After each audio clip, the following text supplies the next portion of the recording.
پلیا قربان جاواں حضرت سیدنا بلال حبشی دی ذات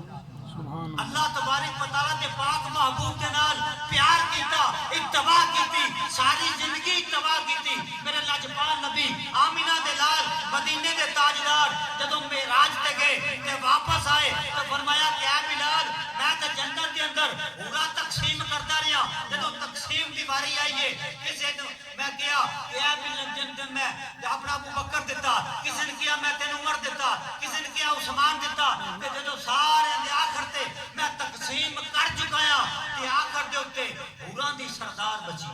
حوراں دی سردار بچی کیا کہ یا رسول اللہ صلی اللہ علیہ وسلم سونیا تسی نبیاں دے سردار ہو تو میں حوراں دی سردار سبحان اللہ تسی نبیاں دے سردار ہو میں حوراں دی سردار ہاں میرے پاک محبوب نے فرمایا پھر دس کی کہنا چاہنی ہے وہ سور نے کیا میرا دل انج ہے کہ یا رسول اللہ تسی میں اپنے واسطے قبول فرما لو لاجپال نبی نے فرمایا تو حوراں دی سردار ہے اپنے حسن سے ناز نہ کری جا میں تینا اپنا کالا بلال دیتا سبحان اللہ سبحان اللہ اکبر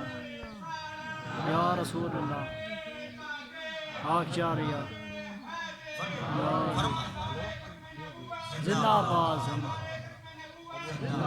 فرمایا جا میں تین کالا بلال دیتا لاجپال نبی دی بارگاہ دے اندر اتباع رسول دے اندر بیٹھنے والا سیدنا بلال حبشی عرض کرتے نے کہ یا رسول اللہ فدا کا ابی و امی سونیا میرے والدین حضور تو قربان ہو جان اگر تے بڑا حکم ہے تے پھر میں منظور ہے یا رسول اللہ اگر حکم نہ ہوئے میں بولن دی اجازت ہوئے سونیا پیراں وچ گل چھپائے نے حوراں دی سردار واسطے نہیں گرم ریت تے لٹایا گیا حوراں دی سردار واسطے نہیں یا رسول اللہ گلے وچ رسمیاں پا کے سینے تے پتھر رکھوا کے تتی ریت تے سکھایا گیا سونیا حوراں دی سردار واسطے نہیں فرمایا کہ کی کہنا چاہنا ہے فرمایا لاجپالا میں تے تیری تابعداری دے اندر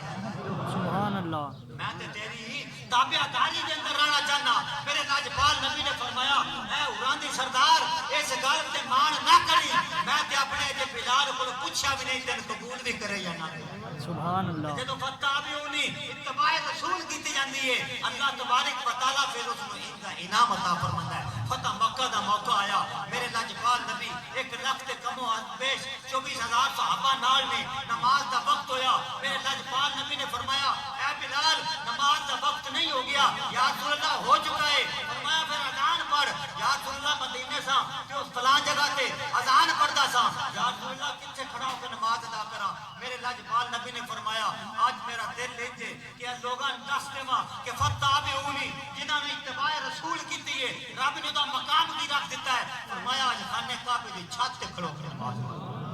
آج خانے کعبے دی چھت تے کھڑا ہو کے نماز پڑھ اللہ دے حکم دے اللہ دے پاک محبوب دے حکم دے نال خانے کعبے دی چھت تے بلال چڑھ گیا ہے خاموش ہو کے کھڑوتا ہے اللہ دے پاک محبوب نے فرمایا بلال اذان کیوں نہیں پڑھتا یا رسول اللہ ایک گل پریشان پہ کر دیے ایک گل سوچتا ہے پیا میرے لاجپال نبی نے فرمایا دس تے صحیح وہ کیڑی گل ہے سونیا میں مدینے ہوندا سا تے مکے وال خانے کعبے وال منہ کر کے اذان پڑھدا سا اج خانہ کعبہ تھلے وے میں خانے کعبے دی چھت دیاں میرے لاجپال نبی دی بارگاہ نے فرمایا کہ سونیا پریشان اس واسطے ہاں اج میں کدے منہ کر کے نماز پڑھ اذان پڑھا حضرت عائشہ احمد رضا خان بریلوی آپ نے فرمایا کہ لوگوں حاجیو آؤ شہنشاہ کا روزہ دیکھو کعبہ تو دیکھ چکے ہو اب کعبے کا کعبہ دیکھو سبحان اللہ فرمایا بلال اے کعبہ لوگاں دا ہے اے لوگ کعبہ لوگاں دا ہے تے اس کعبے دا کعبہ میں آج میرے وال منہ کر کے نماز اذان پڑھ